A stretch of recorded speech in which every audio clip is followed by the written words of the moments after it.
If you're new to gardening and you just went into one of the big box stores this year to try to pick out a few plants, get some seedlings in the ground, you were probably shocked at how expensive a few tomato seedlings could be. Be encouraged. Not everything has to be started from one of those bougie seedlings. Sometimes direct sowing it, which means putting the seed directly into your native soil, works just as good. I think we're being taken for a ride, especially new gardeners who are wanting to plant spinach because it's healthy, but those spinach starts are $6. And of course, if you want an entire row of it, that's gonna be like $100 salad. And I don't know about you guys, but if I got $100, I'm buying hydrangeas, not spinach.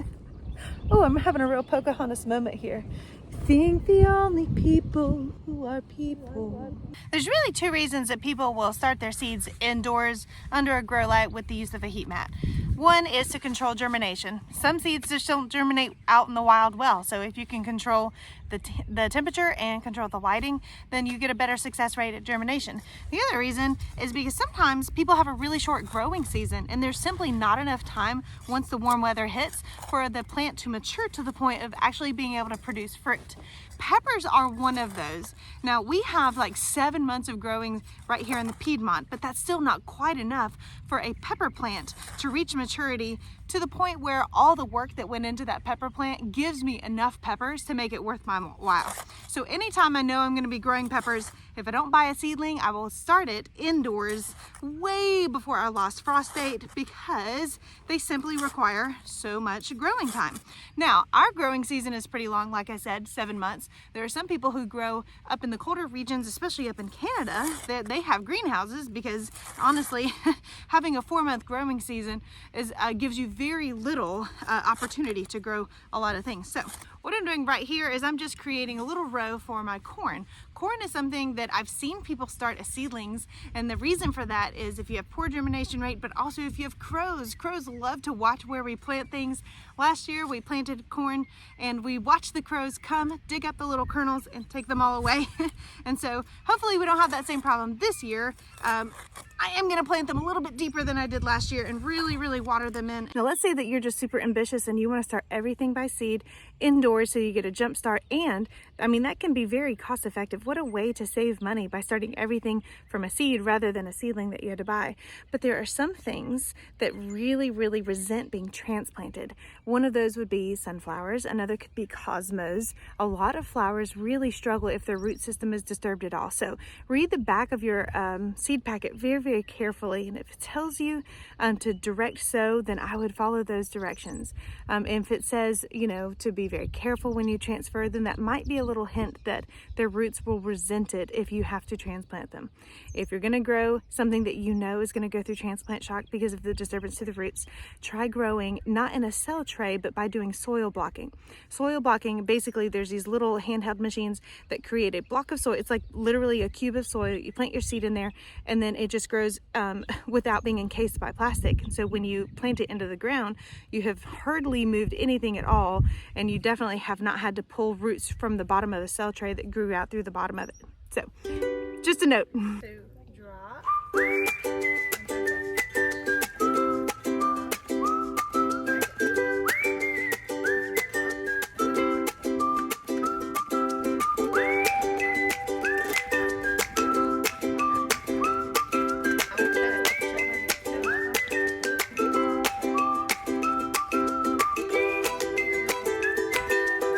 Planting corn with the kids is always fun. They like it when we do it in the rows like that. Next up, I've got some sweet potatoes. This is something that is super easy. I do use store-bought sweet potatoes, and then I just put them in a mason jar, bottom side down, root side up, so that the roots can grow nice and long. And this one I had to use little skewer sticks in it so that it would not completely submerge itself into the mason jar full of water.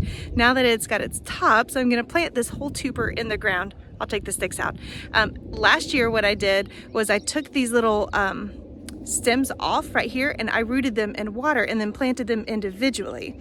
I did not see any sweet potatoes grow because the deer got to them. So that was super unfortunate, but hopefully the electric fence that is 8 foot high will deter some deer and we will actually get some sweet potatoes this year. So I'm gonna dig a few holes and get these babies planted.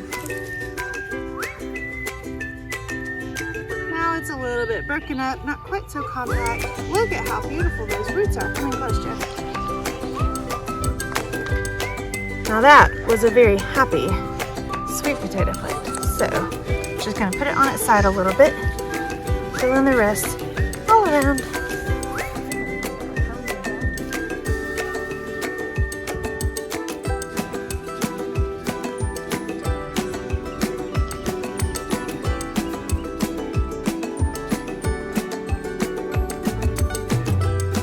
One of the most unreasonably priced things at the big box store that I just saw was cucumbers. They were $6 for one single plant, and they were only about this big. Cucumbers are great to grow directly from seed, and because it's already starting to warm up, they're gonna grow like a weed. So instead of paying $6 for one single plant, I've got a $1.99 seed packet, and I'm gonna grow about 12 plants off of this one seed packet. So I'm just gonna make a little hole right here in my landscape fabric. They're gonna grow up this trellis, and for $2, we're gonna have fresh cucumbers. We're gonna pickle them, and it's just gonna be fun. This was a crowd favorite last year at our summer camp because it's so fun to just walk outside, pull something off of the vine, and just put it right in your mouth. So here we go. I've got a whole trellis. Say hi. There's my willing little planters, and we're going to plant a whole bunch of them. There's really two different kinds of cucumbers that you could get. One is specifically for pickling, and one is specifically for eating raw. Your pickling cucumbers are going to be a bit sour to the taste. Well, bitter is more like it. Last year we discovered with our huge Armenian cucumbers that if you cut it in half and rub the sides against each other, this white liquid comes out of it, and really that is what's getting rid of that bitter flavor. So even on our munching cucumbers, you can rub those ends together, white liquid comes out, and then you've got a much better tasting cucumber. What I have right here are munchers. I like these because you can pick them right off the plant. You can put a little salt and pepper on them and they taste amazing. I do have a different variety that we are going to pickle, and I'm going to try to grow them in two separate places so I don't get confused. Even though we have labels, they tend to go missing or stepped on or blown away or something. So here we go. I got three, sorry. It's okay. The instructions on the back of the packet say to plant them on a hill. You can definitely plant them on the hill. The purpose of mounding up any type of soil is that that mound will stay warmer and therefore germinate your seeds faster. But we're really looking May in the eyes, and so because we're already so warm, I don't feel the need to mound up the soil. It's just more labor intensive for us since I don't have heavy machinery to do that. So I've got my hole in my landscape fabric, and I'm planting 2 seeds rather than 1, just to ensure germination, and they're about 1 inch down in there. I'm gonna cover them with soil, and then I'm gonna put my plastic back. This landscape fabric right here, it's cut into a little X shape, so covering it up is gonna stop other seeds from germinating in there, but once the sprout emerges, it can very easily just lift this up and grow up through that hole.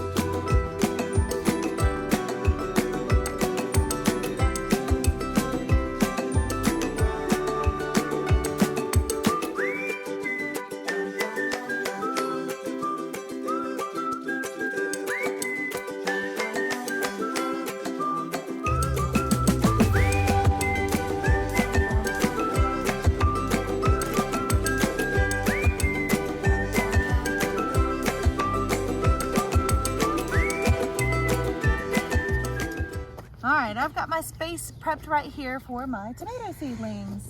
Look at these roots. I've got a few cucumbers coming in as well right here. Now normally I don't plant a seedling that is this tiny, but I need my kitchen counter space back. I have had these under grow lights for a while.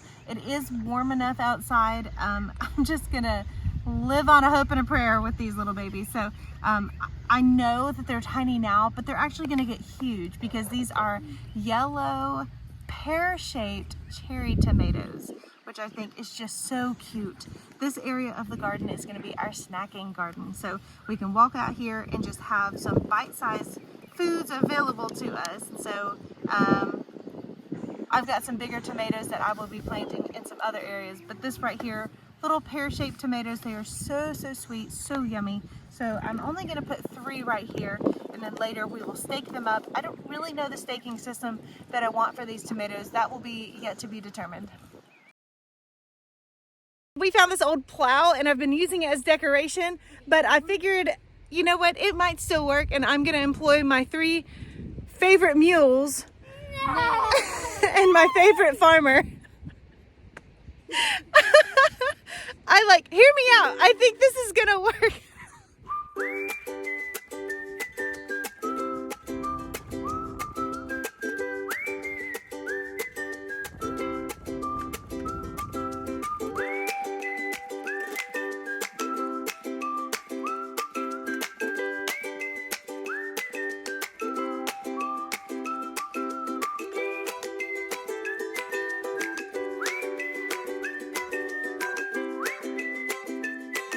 Whoa! Can you feel it then? Oh, what a rock. Guys, feel his muscle.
Woo, that was fun. We got a lot planted and we had fun doing it too. So now it's time for lunch. We're gonna go.